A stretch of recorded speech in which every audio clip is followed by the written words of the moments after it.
You, like I mentioned with SpaceX, you give a lot of people hope, and a lot of people look up to you. Millions of people look up to you. If we think about young people in high school, maybe in college, what advice would you give to them about if they want to try to do something big in this world, they want to really have a big positive impact? What advice would you give them about their career, maybe about life in general? Try to be useful. Do things that are useful to your fellow human beings, to the world. It's very hard to be useful. Very hard. Are you contributing more than you consume? Can you try to have a positive net contribution to society? I think that's the thing to aim for. Not to try to be sort of a leader just for the sake of being a leader or whatever. A lot of time, the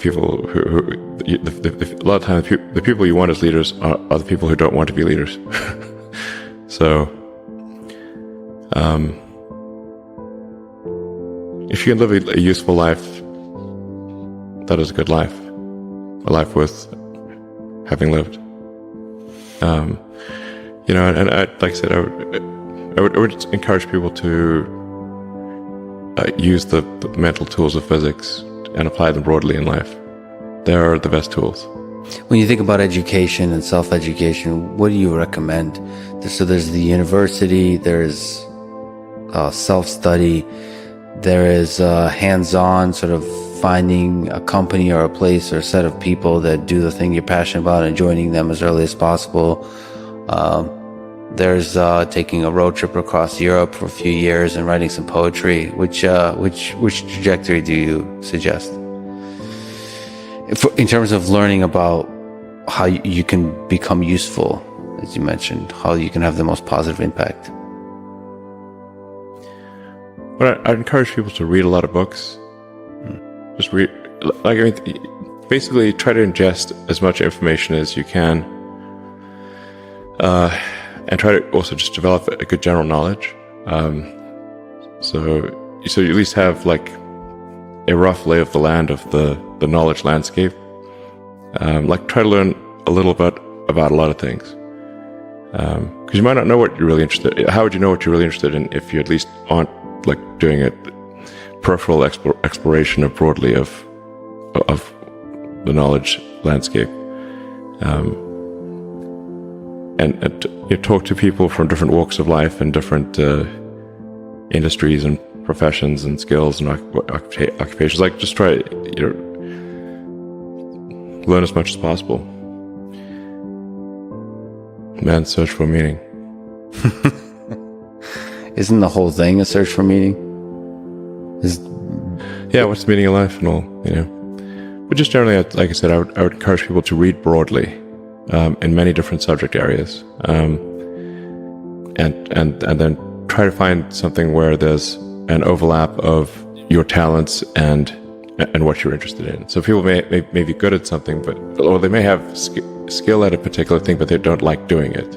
Mm-hmm. So you want to try to find a thing where that's a good combination of the things that you're inherently good at, but you also like doing. And reading is a super fast shortcut to figure out where are you. You're both good at it, you like doing it, and it will actually have positive impact. Well, you got to learn about things somehow. So reading a broad range, just really read it. At one point when I was a kid, I read through the encyclopedia. So that was pretty helpful. And there are also things I didn't even know existed, a lot, so obviously. And it's like as broad as it gets. Encyclopedias were digestible, I think, 40 years ago.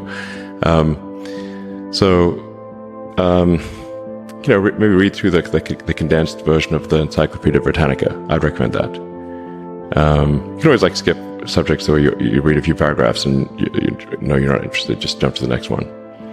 So read the encyclopedia or skim through it.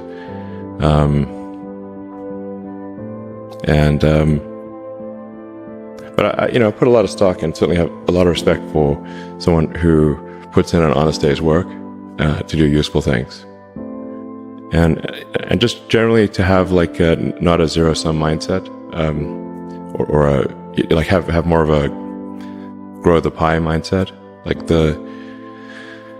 if you sort of say like when we see people like perhaps including some very smart people kind of taking an attitude of like doing things that seem like morally questionable, it's often because they have at a base sort of axiomatic level a zero-sum mindset, and they, without realizing it, they don't realize they have a zero-sum mindset, or at least they don't realize it consciously.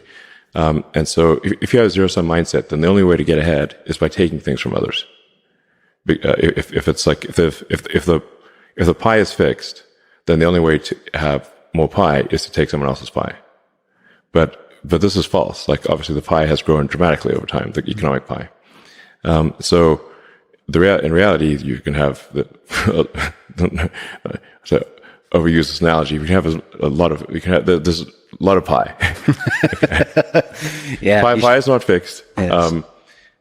So you really want to make sure you're not operating without realizing it from a zero-sum mindset, where the only way to get ahead is to take things from others. Then that's going to result in you trying to take things from others, which is not good. It's much better to work on adding to the economic pie. Maybe, so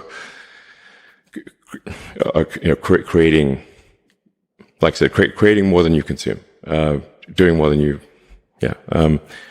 So that's a big deal. I think there's like a fair number of people in finance that do have a bit of a zero-sum mindset.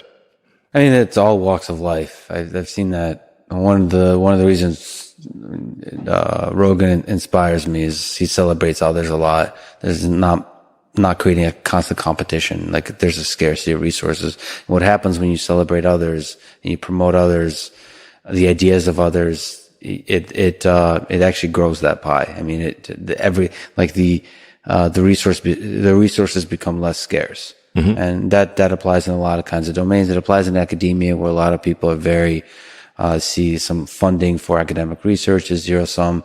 And it is not. If you celebrate each other, if you get everybody to be excited about AI, about physics, about mathematics, I think there'll be more and more funding, and I think everybody wins. Yeah, that applies, I think, broadly. Yeah, exactly.